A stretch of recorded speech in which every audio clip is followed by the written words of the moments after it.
டேய் மாஸ்டர் நான் ஏன்டா ஒரே இடத்துல 10 மணி நேரம் உட்காந்து சிஸ்டம் தட்டின்னு இருக்கேன். எனக்கு கொஞ்சம் நேரம் ரெஸ்ட் கூடண்டா.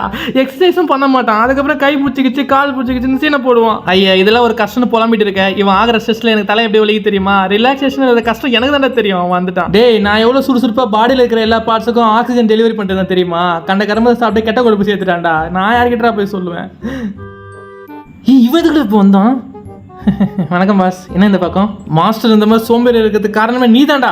நியூரான் நாயே, உன்னோட வேலை கரெக்டான டைம்ல பிளஷர் அண்ட் ரிவார்ட் சிக்னல்ஸ் அனுப்பணும். ஆனா நீ மாஸ்டர் கண்ட கர்மத்தை சாப்பிடும்போது, எக்ஸசைஸ் பண்றதை அவாய்ட் பண்ணும்போது, இன்ஸ்டால் அறகுறையா பொண்ணுங்க டான்ஸ் ஆடும் போதெல்லாம் ஃபீல் குட் சிக்னல்ஸ் அனுப்பி அவனை வெறியாத்தி விட்டு பொறுக்கியாக்கி வச்சிருக்கா நாயே. ஐயோ பாஸ், அவன் ஒன்றும் உத்தமெல்லாம் இல்லை பாஸ். அவன் ஆல்ரெடி பலூனாக்கா பீரோக்கான எல்லாரும் ஃபாலோ பண்ணி வச்சிருக்கான் பாஸ். இன்ஸ்டாகிராம் அல்காரிதம் அவனுக்கு அந்த வீடியோஸை சஜஸ்ட் பண்ணுது. அவன் பொறுக்கி பையன் சார், அவன் பொறுக்கி. இதுதான் லாஸ்ட் வார்னிங். இல்ல நெக்ஸ்ட் டைம் வரும்போது என்னோட சேர்த்து லைசன்ஸ் அவன் கூட்டின்னு வருவேன். அவன் வந்தா என்ன ஆகும் தெரியும்ல? ஐயோ பாஸ், அவனை மட்டும் கூப்பிட்டுறீங்க பாஸ். இல்ல ஒரே முழுங்க எங்களை காலி பண்றான் பாஸ். நான் வேணா இவனை யூடியூப்ல ஈரோடு மோகேஷ் மோட்டிவேஷன் வீடியோ பார்க்க சொல்றேன் பாஸ். Please boss. அதெல்லாம் பார்க்க மாட்டேன், செம்ம கிரிஞ்சா இருக்கும் போடா பாஸ். அடுத்த மாதம் இவன் க்ரஷ் தன்ஷிகா ஜிம்ல ஜாயின் பண்ணுது.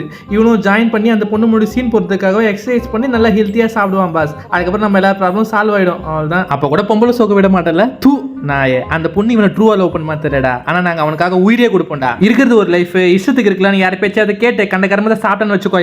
40 வயசுல சுகர் பிபி கொலஸ்ட்ரால் எல்லாம் வந்து எதையுமே சாப்பிட முடியாம போயிடும்டா.